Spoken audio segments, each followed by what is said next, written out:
Today we're talking about a bunch of smaller theories related to the subject of Spycraft. And since the last video had already gotten into the subject of carrion spies in the Shadow Realm, that's where we're gonna pick up the thread.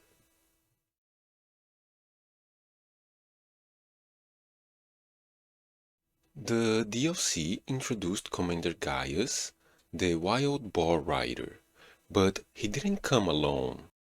Gaea came along for the party. Kinda.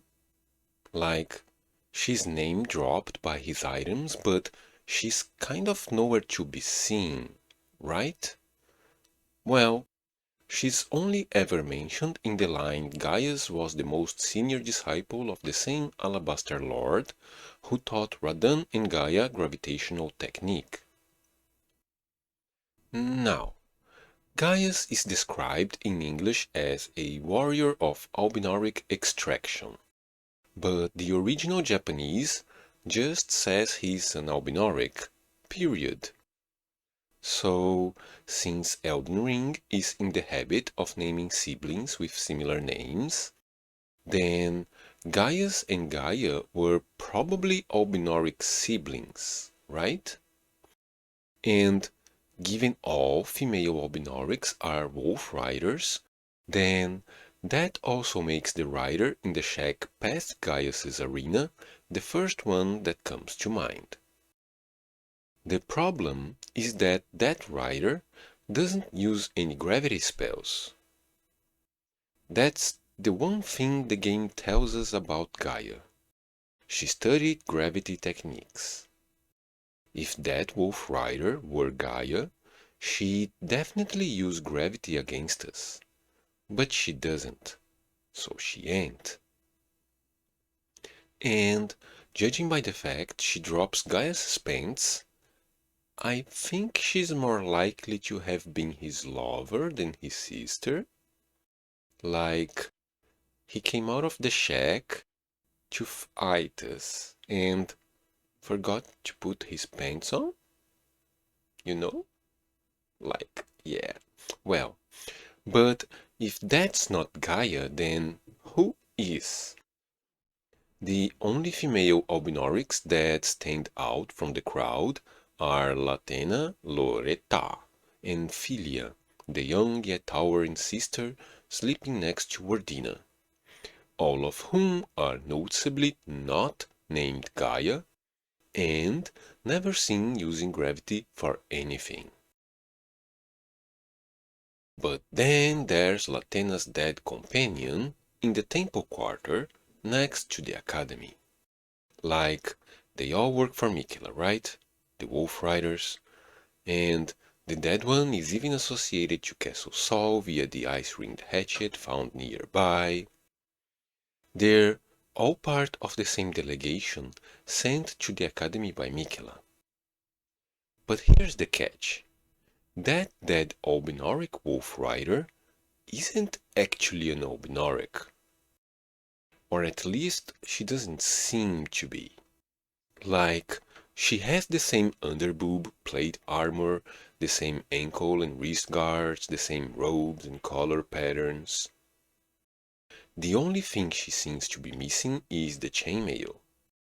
And while that's usually considered a very basic, very generic piece of armor, in the case of the Wolf Riders, their chainmail is crafted with blue silver, a metal born from the same mother as the archers themselves. She also doesn't have their pale skin, and, most importantly, she bleeds red blood. So, she's not an Albinauric, right? But like, she's not just pretending to be a wolf rider. She's not infiltrating the ranks disguised as one. That'd be stupid. That'd be like putting a dress on Blaidd and pretending he's a human finger maiden. No, she's there with them. She's part of the same delegation of Albinaurics sent by Miquella. And it was at this point that Kyle pointed out over at Patreon that, hey, Gaia's bleeds red too. And I was like, what? Now we're getting somewhere. Like, she's not supposed to be an Albinauric because she doesn't look or bleed like one, even though she's dressed like one and riding with. But Gaius is an Albinauric. We don't get to see what he looks like, and he bleeds red too. So now there's kind of no reason not to think the dead Wolf Rider look-alike is an Albinauric like him too, right? Like, if Gaius and Gaea were supposed to be siblings, then she'd be the same kind of red-blooded Albinauric that he is. So, cool, yay, we found Gaea. But, now we also have red-blooded Albinaurics. And the fuck do we do with that now? What am I supposed to do with that information? Okay, so luckily, this whole weird as fuck scenario just so happens to fit all my previous theories like a glove. Go figure. First, I had previously mentioned Miquella had used gravity in order to bombard Celia with a star shower, and also in his research regarding the separation of body and soul, which used the Wolf Riders in Ordina as guinea pigs. And now Gaea, being a gravity-wielding Wolf Rider, not only serves to bridge the gap between the two applications Miquella had for gravity, she also gives us a point of origin for his knowledge regarding that kind of power as well, which works especially well in regards to Celia. Like, in Collapsing Stars, Radan says, I thank you for your tutelage, for now I can challenge the stars. So, they all studied under the same Alabaster Lord. Then, one of that Lord's disciples used his teachings to unleash a star shower, and the other one used those same teachings to stop those same stars. It's fucking perfect. And then we have the red blood thing. Well, I had also previously theorized the Snow Witch had created the first generation of Albinaurics when she created Rennala using that same kind of technology, and that some of that had passed on to her children. But like, now we have human-skinned red bleeding Albinaurics. And it's not just Gaius and Gaea. Loretta bleeds red too, which incidentally also explains how people could be unsure whether she was actually an Albinauric or not, right? It's kinda hard not to know for sure. So now what this implies is that there was a secret second generation of Albinaurics, making the big-headed Frognaurics actually the third generation, not the second. You know, kinda like Godfrey isn't actually the first Elden Lord. Meaning Rennala's children don't have to be just demigods of Albinauric extraction. They might be actual demigod Albinaurics, which would make Gaius, Gaea, and Loretta the prototypes before the royal ones were born. Like, the Snow Witch was still around when Ranni was born, right? And she started the whole thing. And why did Latenna and Gaea have to come all the way to Liurnia to get the birthing droplet? What is that even supposed to do for them? Well, if Rennala birthed secret gen Albinaurics and the Wolf Riders came to Rennala's house to get a birthing droplet that's supposed to let Philia create life for them, then I think it's reasonable to say they came to get the droplet from her. Right? Or at least from the mages running the academy during her brain's leave of absence.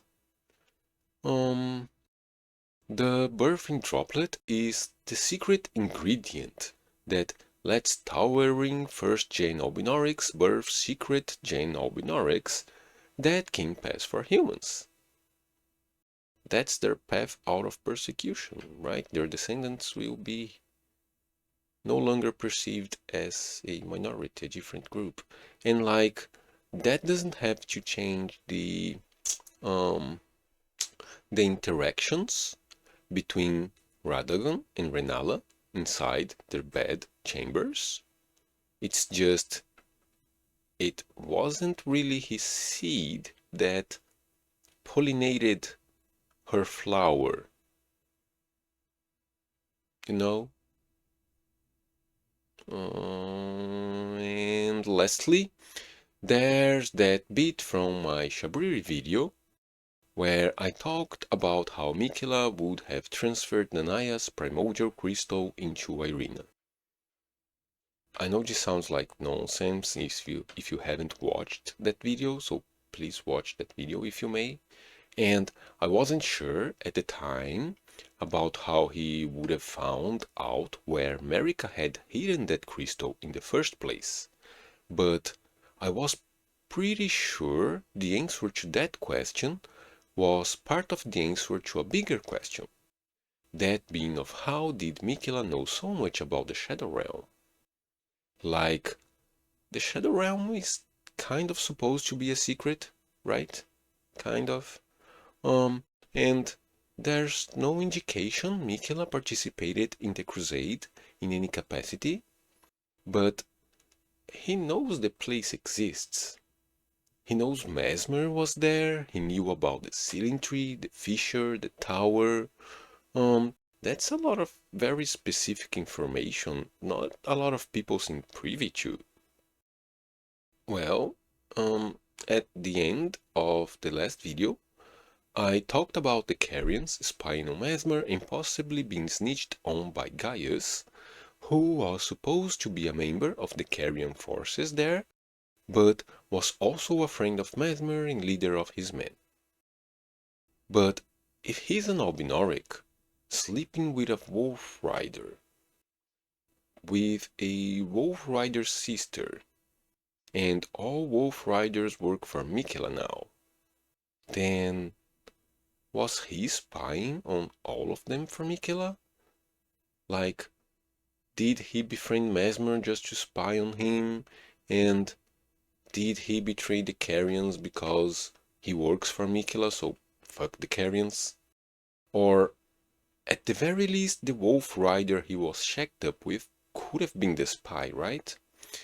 That would give Miquella somebody on the inside who could provide him with all the information he needed navigating that place, and also with the information regarding Marika using Midra and Nanaya to achieve her own goals in the Shadow Realm, and, consequently, about the primordial crystal as well.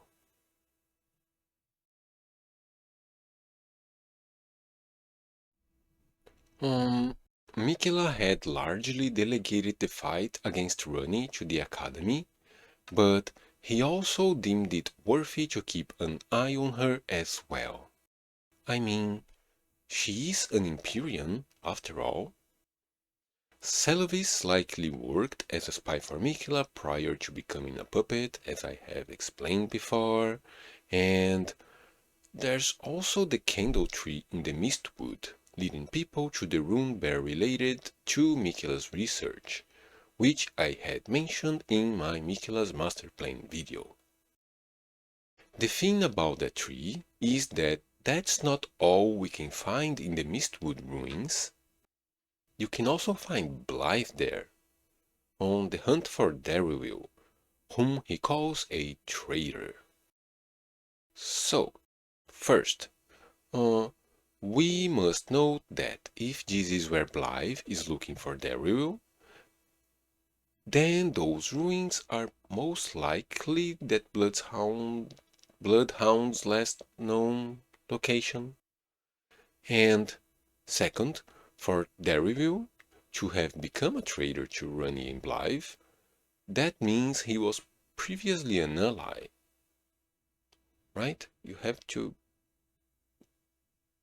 to betray them, they would have to have been allies first, which makes sense considering Rennala summons a Bloodhound among the likes of Oathsworn giants and dragons, right?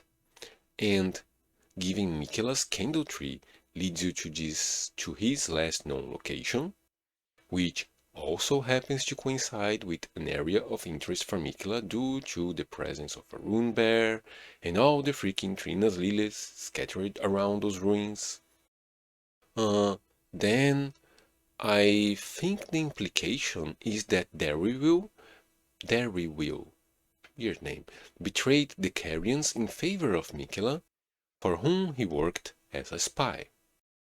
Remember that those ruins are also next to where the stars guiding Ranni's fate will fall, implying this is the information Darriwil was after, which he then relayed to Miquella's forces, which in turn later allows the baleful shadow to track down Ranni once she departs on her dark path.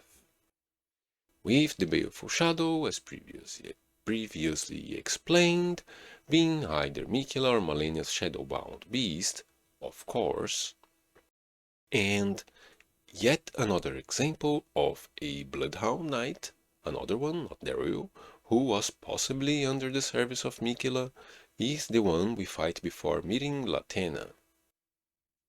At first glance, you might get the impression that knight worked for Gideon, who had questioned the Albinauric before we got there, but there's no actual indication of that. What we do have is another candle tree leading to that location, and a Bloodhound knight who is effectively protecting the wolf riders trained there. So, yeah, probably working for Miquella as well.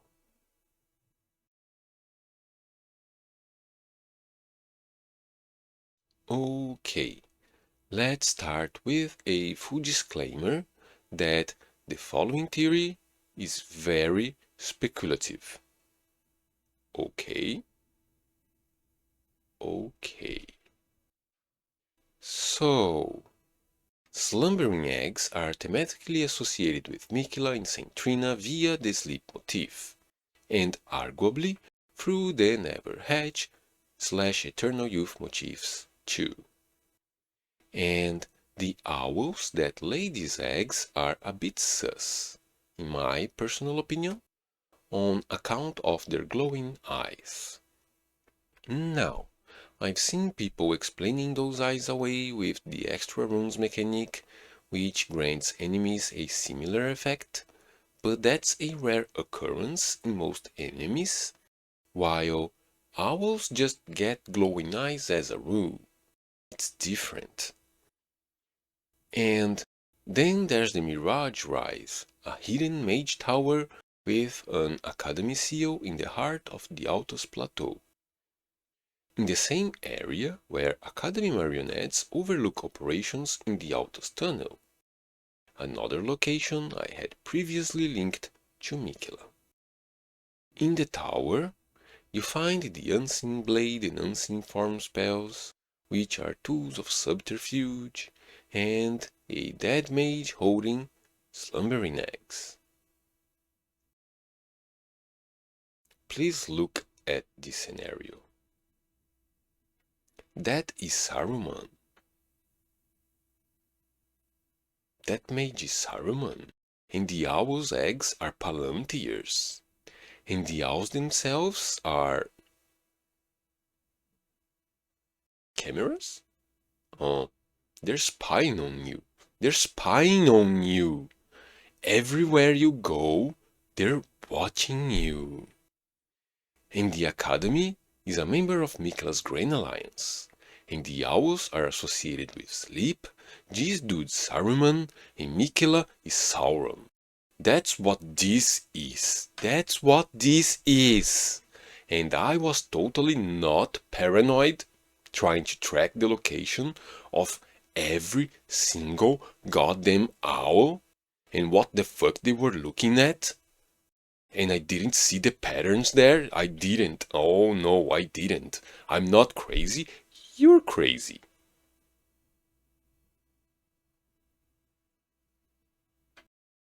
Is this theory 100% speculative? Yes. Yes, it is. Do I still kill the owls? Even though I don't have to? Also, yes. Yes, I do.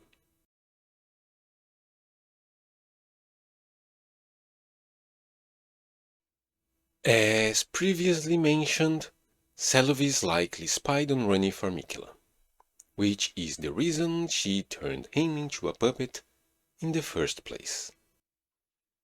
Something that is further corroborated by his lackey Pedia bleeding red blood, which was pointed out to me by viewer Natural Digital Symmetry Art, an indication that he wasn't an actual Albinauric, not even a secret gen kind of Albinauric, but rather Seluvis' partner in Spycraft, like he was a poser. And he then got promptly terminated as soon as his usefulness came to an end. His usefulness to Ranni, I mean, who was piloting Seluvis' body. What I hadn't mentioned before is that, besides using them, the duo Seluvis and Pedia, as creep detectors, testing whether newly hired random tarnished warriors are trustworthy or just sex pests, Ranni could now also use Seluvis' body as a double agent, feeding Miquella faulty information while gathering some intelligence of her own.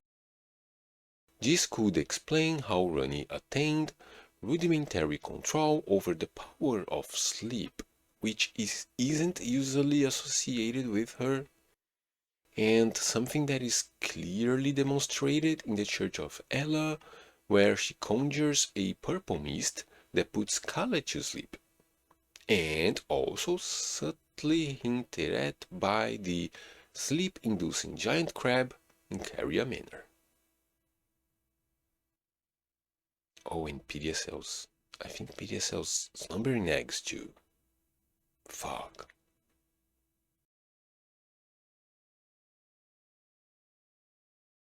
As previously speculated, some of the merchants seem to be tracking Miquella's movements. The ones I mentioned before were those in Eternal Cities and the one in the Academy. The ones in Eternal Cities have absolutely no business being there. Literally. Like, who are they selling to? The ancestral followers? The one in Mohgwyn Palace was particularly interesting. What the hell was he doing there, and how the fuck did he even get to that place? And the one at the Academy, there was a whole thing he was caught up into regarding Miquella's plans. I'd explained the whole thing in my Miquella videos. And then there's the merchant, and then there's the merchant, and then there's the merchant in Altus West Altus Plateau, who sells a note explaining that you need a sentry torch in order to deal with the invisible Black Knife assassins who were also tracking Miquella, with the added bonus that said torch is sold by, of course, another merchant in Altus. And that first West Altus merchant also sells 3 shields. The Red Crest, Heater Shield that symbolizes red wings, the Scorpion Kite Shield emblazoned with a yellow scorpion, a warning of surprise attacks and sudden strikes, and the cross-tree tower shield, emblazoned with an old interleaving tree. Well, the red wings from the heater shield, from the heater shield is just very blatantly a reference to Malenia, right? The yellow scorpion is associated with holy attacks by the sacred scorpion charm, and within this context would be a reference to Miquella. And the interleaving tree is depicted as a spiral white tree with flames and thorns, which is just a reference to the Scado tree. Right? We couldn't have known that before the DLC, but that's just the Scado tree. And that's just Miquella's plan, written down in shield speak. Shield speak. I guess there was no way to disguise that information as being a note for sale, so they used shields as a code? I don't know. I know it sounds really fucking weird, but that just reads Malenia Miquella's tree. Right? And I know a lot of people like to brush things aside as having no bearing on the lore. They'd say those notes, for instance, oh, they're just tutorials for the players. And yes, they are that. But they're also things that exist within this world. And we shouldn't just assume stuff is meaningless when they don't fit our pre-existing notions of the lore. The devs put in the work of creating this world for us.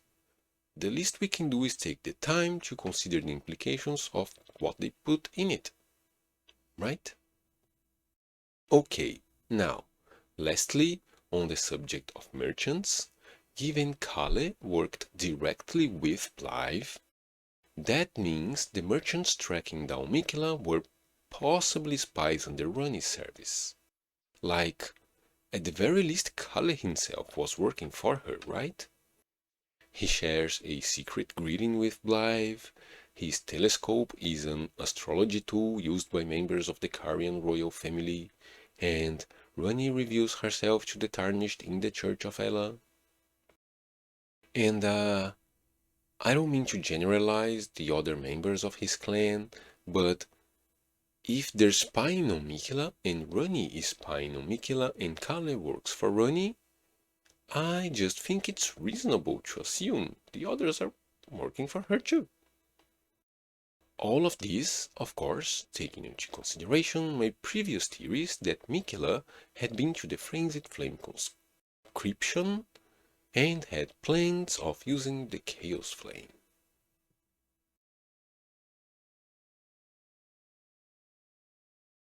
And if we're talking about spies, then we shouldn't forget about Gideon, right? The spy master. While the siblings were playing chess with invisible pieces, Gideon was punching paraplegic women and killing their dogs as means of espionage. Gideon, my man. Let's just say that, as far as Cloak and Dagger goes, Gideon is a very good hammer. I mean, the only reason he learns anything about anything is because we tell him about it, right? In the end, he was so harmless, Ranni and Miquella don't seem to even have bothered with making him a pawn on their boards. Gideon the All Trivial. May your boss fight be as useless as you were in life.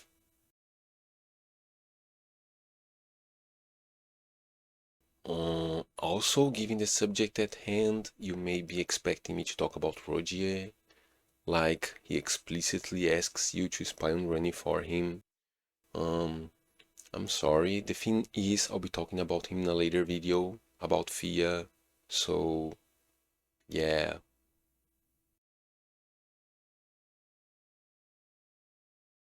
Jerren, the fool, the witch hunter.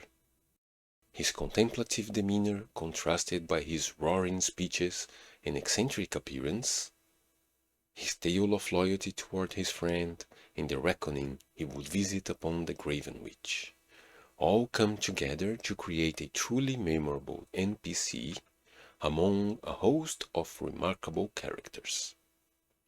But, as always, his story may not be as clear-cut as the game would have you believe.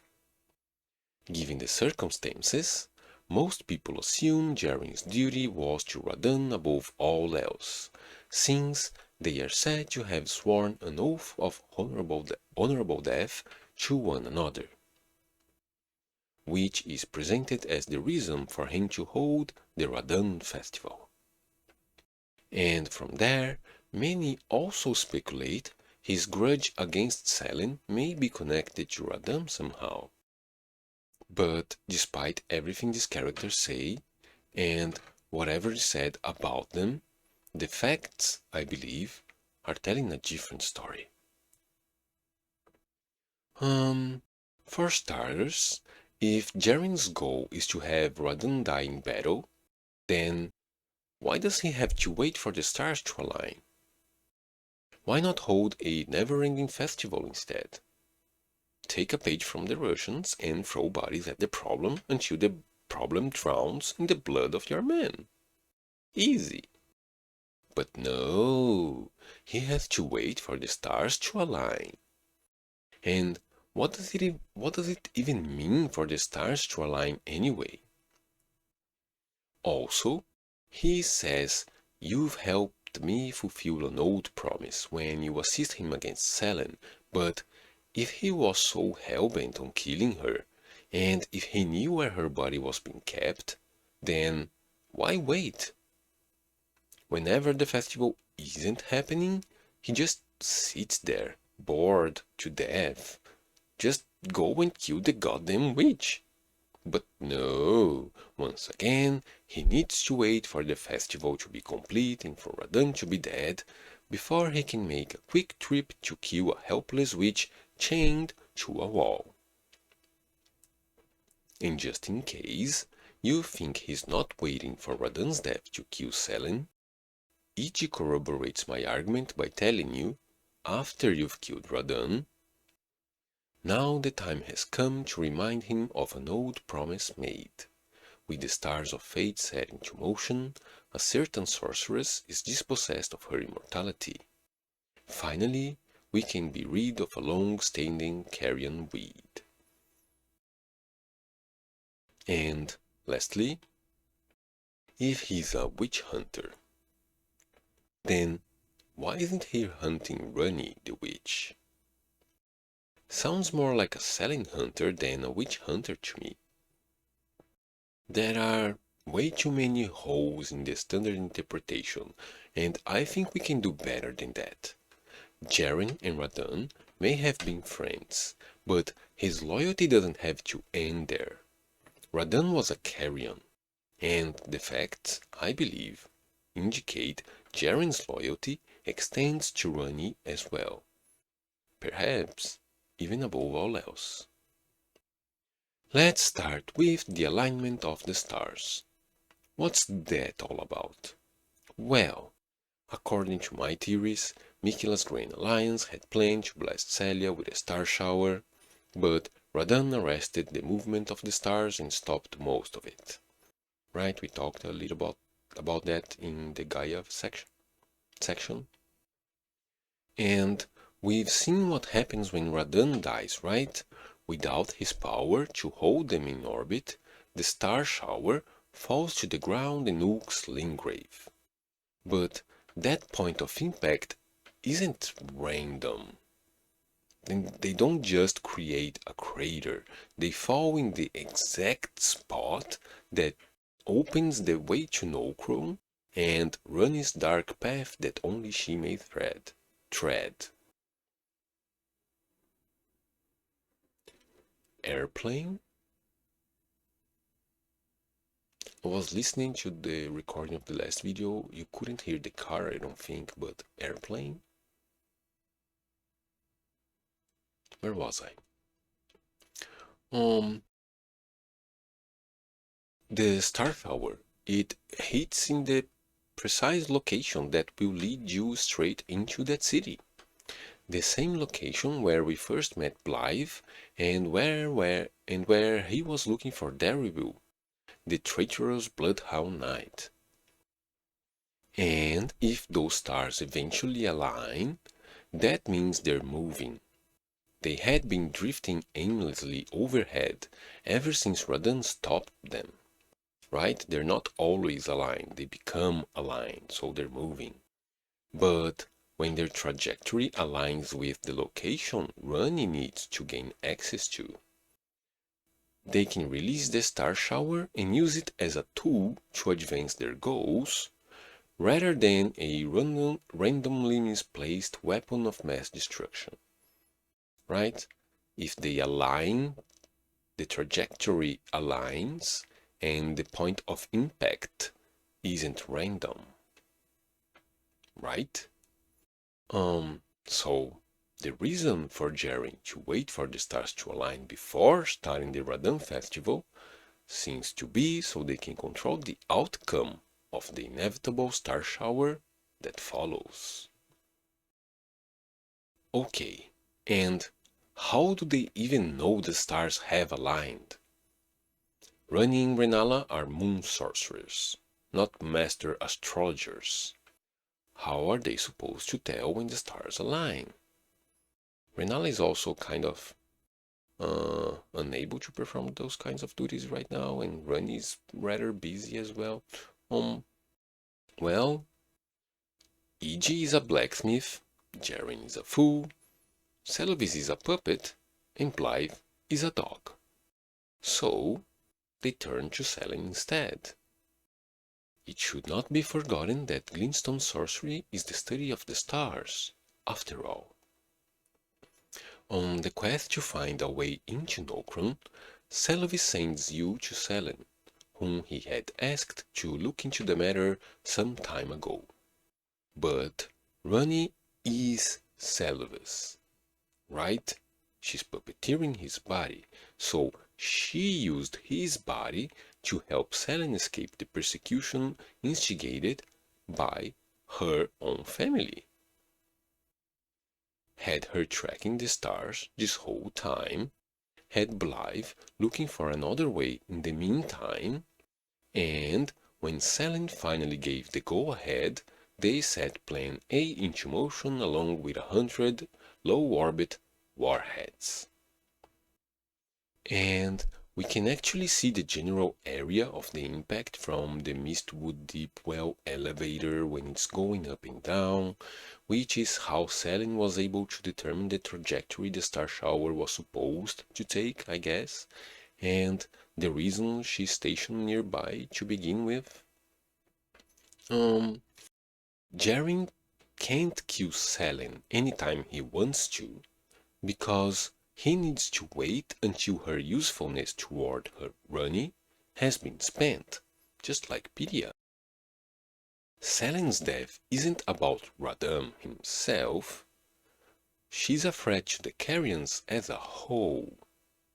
And, given E.G.'s dialogue, then Jerren's promise seems to have been made to Ranni instead. And Seluvis / Ranni, having helped the Graven Witch when she was expelled from the academy, also makes them, or her, I guess, the most likely reason Jerren would even know where to find her body in the first place. Right?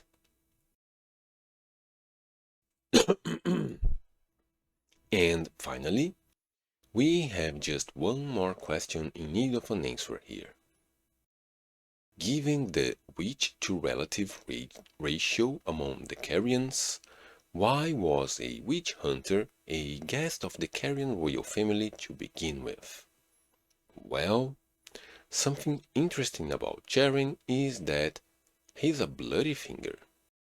A detail that was brought to my attention by Hubal, thank you very much, and both Jerren's titles, Witch Hunter and Bloody Finger, should imply he was working for Miquella's alliance. I mean, a bloody finger hunting witches fits right in with Miquella's plans, right? But given everything we've discussed thus far, I think the only reasonable conclusion is that he's another double agent moving between demigods. And just one last note, if I may. Personally, I think his unusually colorful armor is reminiscent of the merchants, especially considering he's described as nomadic by the eccentric's armor.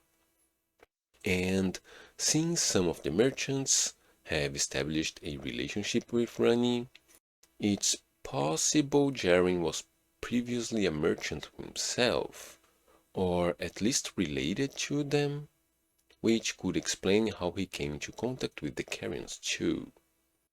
Right? This one is more on the speculative side, but I think the hints are there. And for as cool as both the witch hunter and spy versions of Jerren may be, this is all ultimately testament to Ranni's ingenuity. Not that she needed any more endorsements, mind you. The only demigod willing to forsake their birthright is the only demigod worth saving. And considering she's the only demigod the story won't have killed, I think maybe Miyazaki agrees with me on that one. The queen is dead.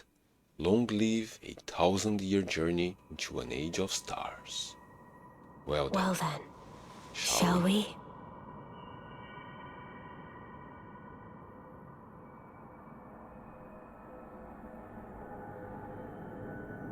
My fair consort eternal.